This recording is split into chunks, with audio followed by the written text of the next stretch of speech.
एक दिन भगवान कपिल आराधना में थे, एकांत था। आप सब तो कपिल मुनि के आश्रम के पास में रहते हैं ना, गंगा सागर। आप गंगा सागर जाओगे तो वहां कपिल जी के दर्शन होंगे आपको। और गंगा सागर में आप देखो, समुद्र आवाज नहीं करता। समुद्र की लहरें, अगर आप चले जाओ जगन्नाथ जी में, आप चले जाओ रामेश्वरम में, समुद्र इतनी गड़गड़ाहट करता है कि दूसरे को एक दूसरे का शब्द ही सुनाई न दे। लेकिन आप चले जाओ गंगा सागर में, वहां समुद्र में आवाज नहीं है। क्यों नहीं है? क्योंकि जब कपिल मुनि आराधना में लीन थे तो समुद्र ने शब्द बंद कर दिया, कहीं कपिल की आराधना में विघ्न आ गया तो मुझे साप न दे दे। इसीलिए वहां समुद्र भी शांत हो गया। पक्षियों ने कलरव करना बंद कर दिया। देवहूति आकर के प्रार्थना करती है, मां आप मुझे पुत्र सिंहासन पर बैठे रहो, मैं आपका पुत्र हूं मां। बोले तुम मेरे पुत्र हो लेकिन जगत के पिता भी तो हो। ये जीव का बंधन कैसे मुक्त होगा पुत्र? भगवत प्राप्ति का साधन क्या है? इस देह और गेह से निवृत्ति कैसे होती है? सर्व परित्यागी साधुओं का लक्षण क्या है?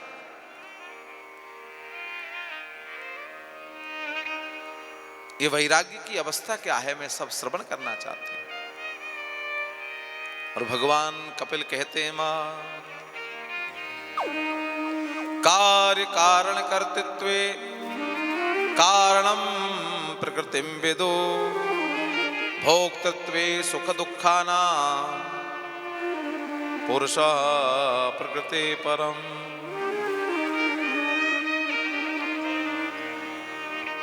एक भोक्ता है, एक कर्ता है। तो बोले कर्ता कौन है? बोले कर्ता है ये शरीर। और भोक्ता कौन है? भोक्ता है जीवात्मा। करने वाला नहीं भोक्ता। इस शरीर ने इस जन्म में सत्कर्म किए तो उनका फल भोगेगा, और दुष्कर्म किए तो दंड भोगेगा। तो शरीर तो चला गया, मरने के बाद शरीर तो अग्नि को प्राप्त हो गया, जल का तत्व जल को प्राप्त हो गया, तो फिर क्यों भोगेगा? बोलिए जीवात्मा जिस शरीर में जाएगी वहीं भोगेगी। उसी का तो परिणाम है। दो बालकों ने एक साथ जन्म लिया, बहुत सरल उदाहरण है। दो बालकों ने एक साथ जन्म लिया, एक ही अस्पताल में जन्म लिया, एक ही डॉक्टर ने उनको जन्म प्राप्त कराया, लेकिन एक ही लग्न चक्र बना, एक ही कुंडली बनी। एक राजा बन गया, एक के घर में भोजन के लाले पड़ गए। क्या है ये? अगर उस समय के चक्र के अनुसार ही ग्रह प्रभावित थे तो दोनों को एक जैसा फल मिलना चाहिए। नहीं, बोले ग्रह भी अनुकूल और प्रतिकूल होते हैं पाप और पुण्य के प्रभाव से। एक ने पूर्व जन्म में तपस्या की, उसका राजयोग हो गया। एक ने पूर्व जन्म में अपराध किया, उसको दरिद्रता प्राप्त हो। इसीलिए दान की महिमा है। दान करोगे भगवान दोबारा जन्म देगा और धन संपत्ति देगा कि इसका धन धर्म में लगता है। और जो धन को धर्म में नहीं लगाते ना, वो दूसरे जन्म में दरिद्रता की प्राप्ति करते। भोजन के लाले पड़ जाते हैं। भगवान कहते हैं मैंने तुझे इतना दिया, तूने क्या काम किया उससे? इकट्ठा करके चला गया। ना धर्म किया, ना सत्कर्म किया, ना पुण्य किया, ना किसी को भोजन दिया,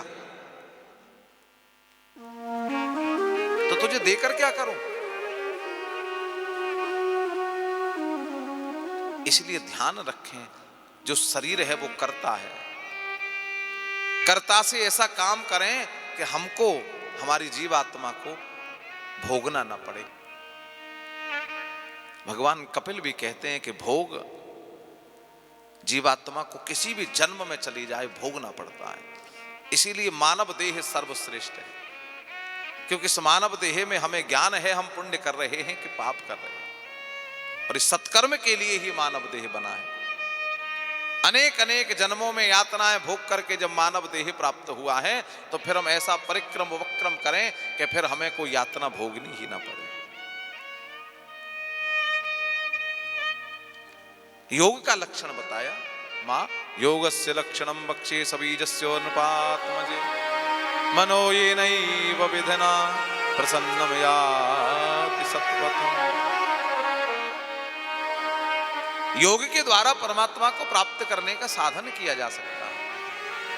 और यह योग के लक्षण में भागवत जी के तृतीय स्कंद में 2 नियम बताए भगवत सेवा के। आत्मोच्चारणार्चनम, साधुओं की सेवा का यहां भगवान कपिल ने आदेश दिया है कि साधु सेवा करने से बड़ा पुण्य प्राप्त होता है।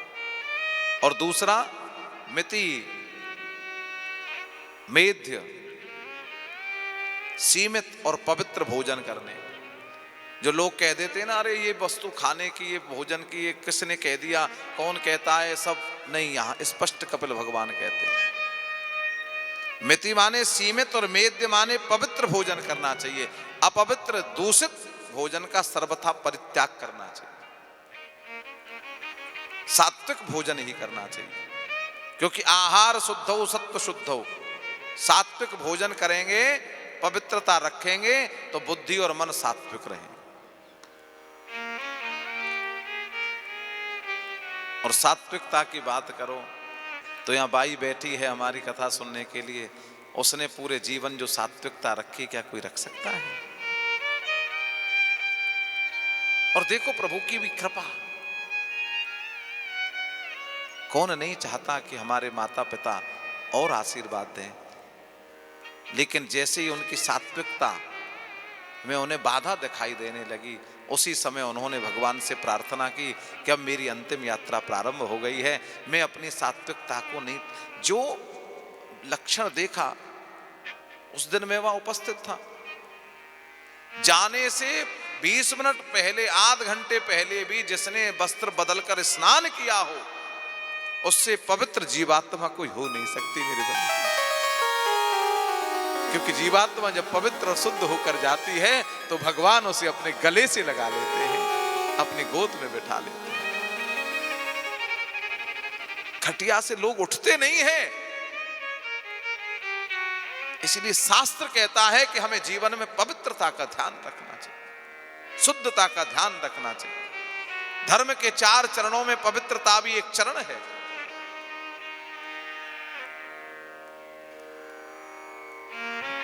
बोले पुत्र, योग का लक्षण तो बहुत विचित्र है, और कोई लक्षण नहीं है। तो भगवान कपिल कहते हैं, तीसरा है भक्ति का लक्षण। भक्ति योगो बहुविधो मार्गैर्भामि निभाव्यते स्वभाव गुण मार्गेण पुंसां भावो विविध्यते। भक्ति योग में अनेक प्रकार से भक्ति की जा सकती है। यही जीवन का सार कपिल भगवान ने बताया। माता देवहूति ने सदगति की प्राप्ति की। बोली कपिल देव भगवान की जय।